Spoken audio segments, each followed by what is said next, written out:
Every night the same hush settled over the east wing of the hospital. The white ceiling lights hummed softly, cold and constant, casting long reflections across polished floors. In the distance, the wheels of a supply cart clicked faintly against linoleum, echoing down the empty hallway. It was that quiet hour between rounds when most of the city slept, and even the machines in the room seemed to exhale more slowly. She moved without sound, just the soft rustle of scrubs, the occasional creak of worn shoes. Her path was practiced, room by room, bed by bed. She paused at each one, fingers light as she adjusted the IV lines, smoothed the blankets, and tilted pillows, just so no name tag, no badge of praise. But her presence lingered. In the monitors, in the eased breathing of patients she left behind. But at room 212, she always stopped longer.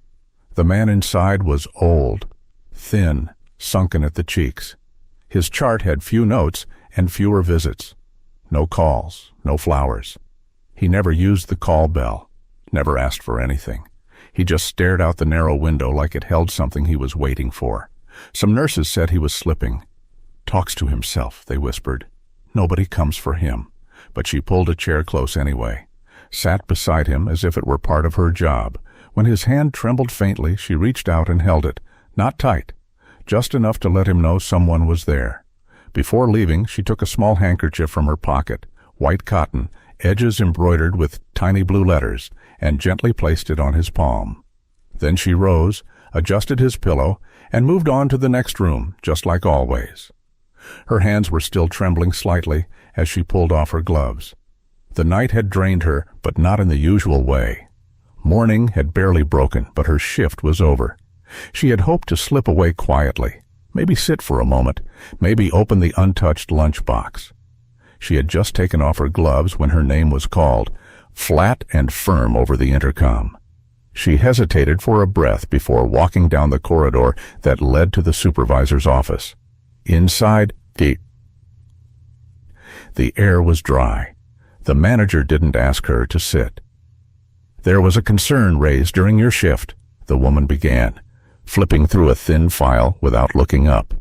"You spent too long in one room, room 212, I believe." She blinked, said nothing. The manager continued, "It's been noted that your colleagues were left to pick up the slack. There was even an injection missed for room 205. Her stomach turned. She had checked room 205 twice. No note had been made. No one had told her anything. Still, she nodded once, quietly. An older nurse standing nearby clicked her tongue. "Let me tell you something," she said, arms crossed, eyes like cold marbles. "Sweetness doesn't keep you afloat here," the older nurse muttered. "They won't remember you when the bed's empty." The words hung in the air like dust. She kept her gaze low. "I understand," she said softly. "That's all," the manager replied, already reaching for the next folder.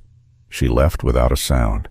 Her bag felt heavier slung over her shoulder, the fabric damp with the beginning of sweat, or maybe just the weight of being misunderstood.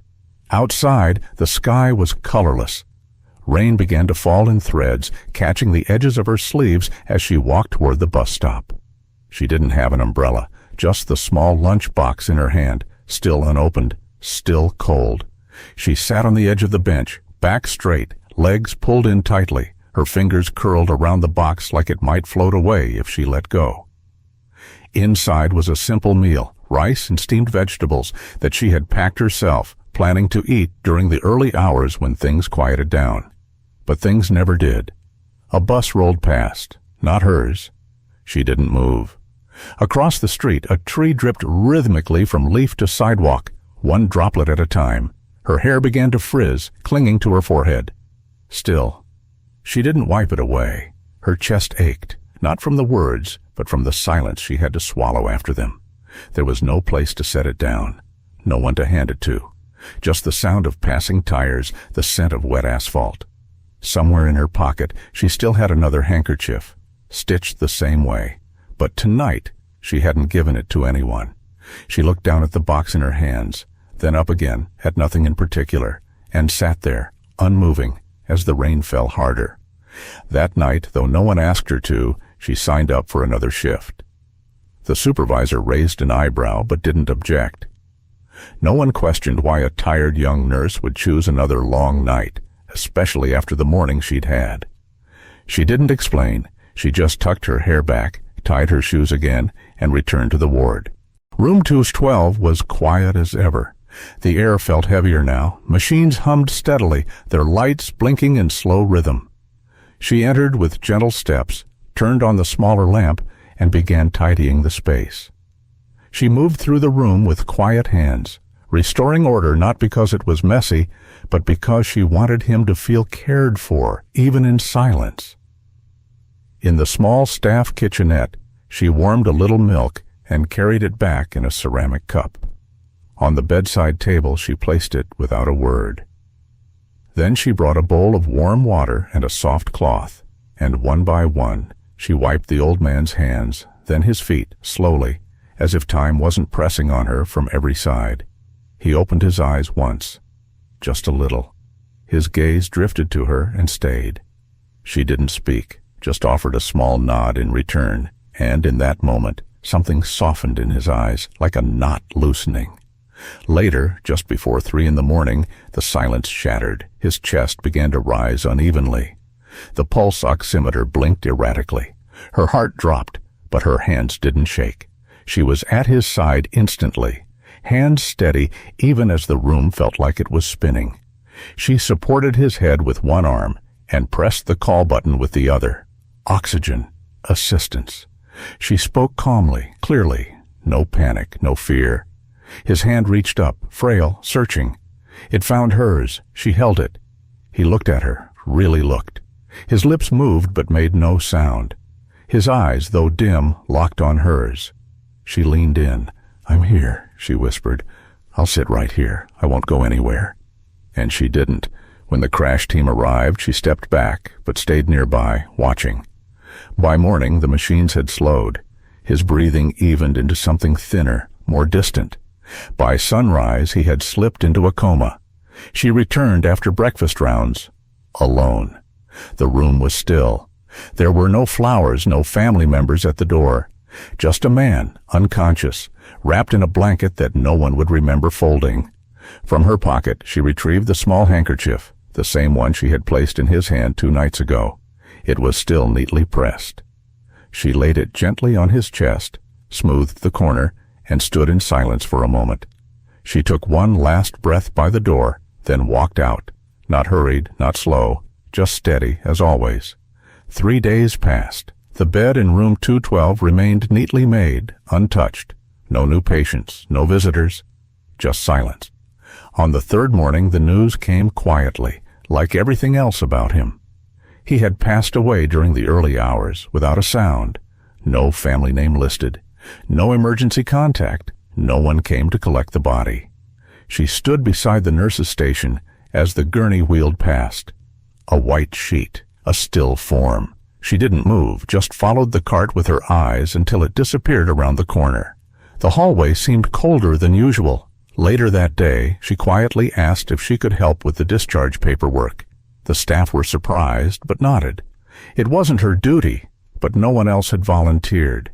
She gathered the thin file, a short medical history, a copy of his ID, no personal items, no framed photos, no names scribbled in margins, only the dates. Admitted, treated, gone. The file barely filled a folder, his life reduced to 6 typed pages. It didn't seem enough. The next morning, before her shift began, she was called to the administration wing. The request came from the hospital director himself. Her footsteps echoed oddly loud in the long hallway. She didn't know what to expect. Inside the office, the director sat with his hands clasped tightly together. The head physician stood nearby, his face unreadable. On the desk was a thin envelope. Beside it, placed carefully, was a white handkerchief, neatly folded, with small blue letters stitched at the corner. Her name. Her breath caught. She hadn't seen that handkerchief since the morning she left it behind. She didn't speak, didn't step forward. The head physician cleared his throat. "This came through our central registry. The man in 212, It turns out he registered as a full organ donor years ago. Everything was already arranged. He paused, fingers tracing the edge of the file. But there was a note, a handwritten one. He slid the paper toward her, didn't read it aloud, just pointed to one line near the bottom. Please tell that nurse, thanks to her, I feel like I'm not alone when I leave. Her hand trembled slightly as she reached for the handkerchief. She didn't pick it up, just touched the edge, pressing it flat against the wood. The room was silent. No one moved. She bowed her head but didn't cry. And then, almost as if it had nothing to do with the moment at all, she slowly reached into her coat pocket and took out another handkerchief. Identical, unfinished, the thread still dangling loose. She looked at it quietly. She tied the loose thread with a small, practiced motion, then held it against her chest, as if checking if it was still there. A week later, the letter arrived. It was handwritten, slightly crooked, the ink faded at the edges. She unfolded it slowly, hands careful. We don't know who you are, but thanks to you, my son is alive again, and thanks to you, he passed away peacefully. No names, no names, no return address, only the quiet gravity of gratitude. She found herself in room 212 without thinking. The bed was gone. The walls had been repainted, the window cleaned, but the light still came in the same way, soft, pale, quiet. She pulled the old chair from the corner and sat facing the window. The silence was almost gentle now, not empty, just still. In her hands, the handkerchief. Worn from years of washing, corners fraying slightly. Her fingers found the old embroidery, blue thread, a little uneven. She held it for a long time. Tears came finally, not loud, not heavy. Just there. Some people don't leave behind much, just a little warmth. But sometimes that's enough. If you believe a good deed can change something, leave a heart. Maybe someone needs to see their faith in good people again.